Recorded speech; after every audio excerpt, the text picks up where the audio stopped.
And so today we're actually diving into some IMDb data Oh, cool. to see if we can figure out if that's actually true. Nice, yeah. I mean, what's so cool about this is we're actually looking at data. Like this is not just like, oh, this is like the rumor mill. This is like, Right. let's look at the actual numbers and see what they're telling us. Yeah, exactly. So for our listeners out there, are you ready to jump into the world of Gender Decoded and see where this conversation takes us?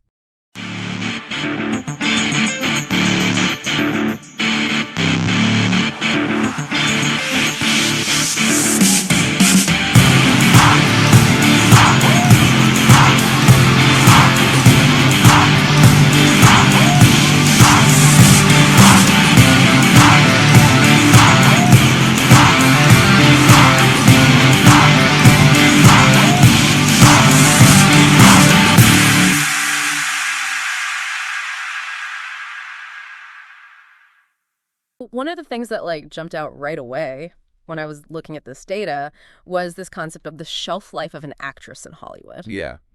Which is so awful to think about, I think. But it's like you hit 40 and it's over for you as an actress, but that's not really true for men, right? Yeah. So what is the data telling us about that?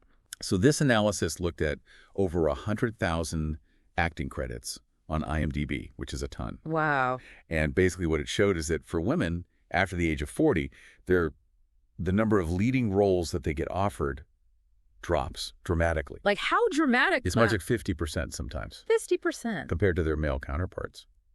Yeah, and for men, it either stays the same or even increases. That's crazy. It's a huge discrepancy. Yeah. And it makes you think about all of the iconic actors who were in their 60s and 70s who are still headlining these huge action movies, right? Right. Whereas I'm struggling to come up with the female equivalent of that. Exactly. And that's kind of what this data is pointing to. It's not necessarily saying why this gap exists, but it's definitely showing that there's a potential bias there in the way that Hollywood is viewing and casting actors as they age. Totally. And so, I mean, I guess it makes me wonder, if that's what's happening on screen, what's happening behind the camera. Right. Are women who are directors or writers or producers, are they facing the same kind of age bias? That's a really great question. And I think, this data kind of opens up this whole can of worms about representation in Hollywood in general. And not even just in front of the camera, but like you said, behind the camera too. Right. Because ultimately, who's telling the stories? Yeah. Right. Yeah. And if women over a certain age are consistently being relegated to these smaller roles, what does that say about how we value their voices and their experiences? Yeah. And how does that ultimately affect the films that are being made and the audiences that they reach? Right. It's something to think about. Yeah, it really is.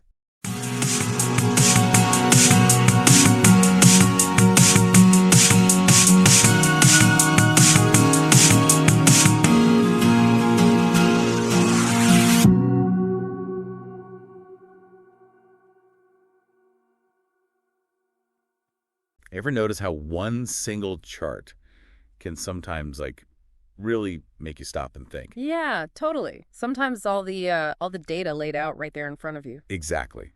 And that's what we're diving into today. A chart that breaks down gender representation in the film industry, role by role. And it gets pretty specific, right? We're not just talking about overall numbers of men versus women. Nope. This chart gets into the nitty-gritty, from actors and directors to producers and editors.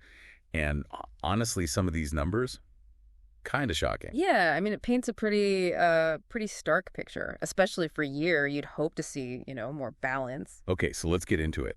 Right off the bat, the directing category, men outnumber women 5-1. 5-1. Wow. That's a huge gap. And when you think about it, directors are often the ones with the ultimate creative control, shaping the stories we see on screen. Exactly. So to have that kind of imbalance, it makes you think about whose voices are being heard, whose perspectives are being represented. Right. And it's not limited to directing either. We see similar disparities, even if they're not quite as dramatic, in other roles. I mean, we're talking writers, cinematographers. Yeah, and even in performance roles, right? Haven't we been seeing a push for more diverse casting lately? We have. And yet, when you look at the numbers, especially when it comes to those leading roles, the ones that really drive the narrative, there's still a significant gap.